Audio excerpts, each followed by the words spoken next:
Slice the oranges, rub in the deep heat, and strap yourself in for a great sports story.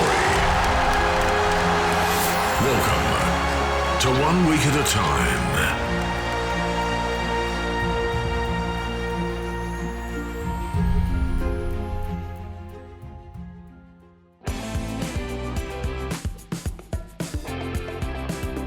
My name's Nik Zammit. I'm part of Southeast Football Club down here at Sorrel. So the club was established in 2013, started with junior programs and things of the kind. We are now across every aspect from social football through to top tier men's and female football, with aspirations now to play in the National Premier League as well very soon. So covering all bases here. One of the coaches instigated the club. Tell us about that person and how he decided to get involved. So Glen Roland is the absolute heart and soul of this club. Everything that epitomises just heart and soul, that is Glen to a T. But he established the club just out of pure passion and has been kind of the driving force behind it continuing to grow and develop. And he would quite happily lay down his life for this club. Tell us about Glen's character. Seeing him in a suit would be just like seeing pigs fly. An absolute country larrikin. He's got the most iconic mullet in Sorrel. Loves nothing more than having a beer after the game with the boys, just enjoying the social side of it. And that's kind of his big strength in the club, bringing people together in terms of running the session, running drills. Not where he specialises as much, but bringing those people together and keeping them as a culture piece is second to none. Is there any stories about him coaching the team? He cops quite a bit of abuse on the sidelines, just about that mullet. A lot of people who aren't familiar with him kind of don't know whether he's the coach or a club chairman, or just maybe a stranger walking the streets.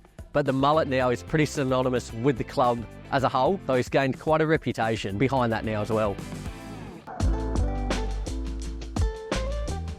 My name is Glen Roland, it's from Southeast United. I've always been around the game. The game's been good to me. Played at a few different local clubs. See it as a good, vehicle to support young people, not just in football, but just in life. Took a lot of my lessons through life and thought, we'll try and put all those things together and build a football club that's different to any other club, I think, that's around, and make it more, family orientated. So that's how it all sort of started and all begun. And as a coach, what are some of your philosophies? My philosophy's always been about, building players. Very rarely do I go looking for a player to fix a problem. You always try and create opportunities for the ones that have been loyal. Loyalty's a big thing for me. I don't like the amount of change there is around football these days. If you read back through the statistics, winning-loss ratio has not been on the good side, but most of the players and kids and parents that I've had all the way through have turned up year after year and battled on until we're now getting to a stage where we're becoming quite successful. For me, success is not about the wins and losses. It's about helping these young fellas be the best versions of themselves on and off the field. For anyone who's seen the Ted Lasso series, he's our equivalent down here in Tasmania. There's a lot more than meets the eye with Glen. A lot of people judge Glen on face value, but when you actually get to know him and you see where his passion lays, his care factor is very reminiscent of Ted Lasso, just undervalued, underestimated. Yet when the chips are against him, certainly rises to the occasion. Tell us a bit about Nik as a player, and I heard a story, at training there's always a protocol that he's last picked. Well, there's a couple of protocols about Nik. He doesn't win on training very often, so if you're on his team, you're basically not going to win for the day, but his energy is unbelievable. He's very passionate, and so as the people's names get dragged out and he's just standing there, he's looking around, he gets a bit edgy and disgraceful, and then he gets all fired up for the game, so it probably affects him more mentally than anything. But can you recall, in your coaching days, even in the under-9s, was there like a wacky formation or something a bit out of the box that you did? That's a bit of a difficult question. We do something a bit wacky every week, I suppose. We always were, more of an underdog thing. We weren't from a big club. So it was a lot of the times it was just trying to save face it, just to get through week in, week out and keep a team on the park. So sometimes we had a lot of people behind the ball, not many people forward of the ball. The dams broke eventually, so we had to defend and earn respect for the best part of 7 years, I reckon. So early days, I think my first season with the club was still kind of fitting in and I guess getting acquainted with everyone. At that point in time, we were getting towed up most weeks, and Glen just threw caution to the wind, went a back three. It was kind of with the idea in mind that what's the difference behind losing by 1 goal or losing by 10 goals. We actually ended up winning that game, so fortune favours the brave.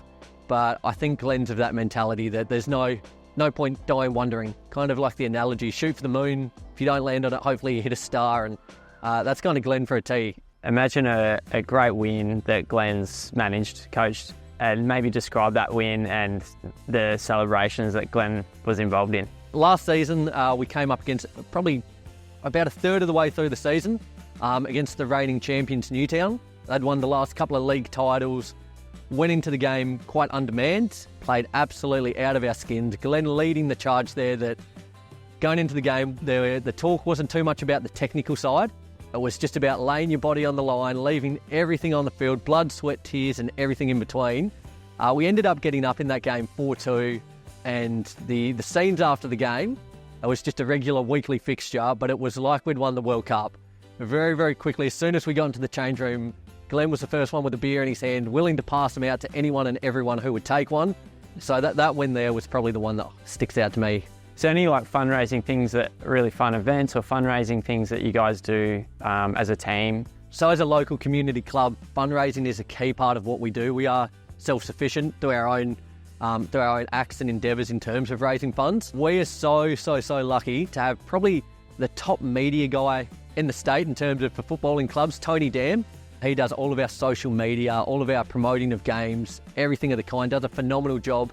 He also does a lot of fundraising things around that in terms of creating posters of us players, of the clubs, collectible stickers, all manner of technical media side of things that we use as fundraising for the club to better help us in terms of equipment, in terms of coaching development. It's something we're really proud of, and certainly an area that we're looking to hone in on, that media side of it. What do you hope for the community of this club and the future? Football is the largest sport in Tasmania, growing second to none, way ahead of basketball, AFL, netball. We are by far the largest sport.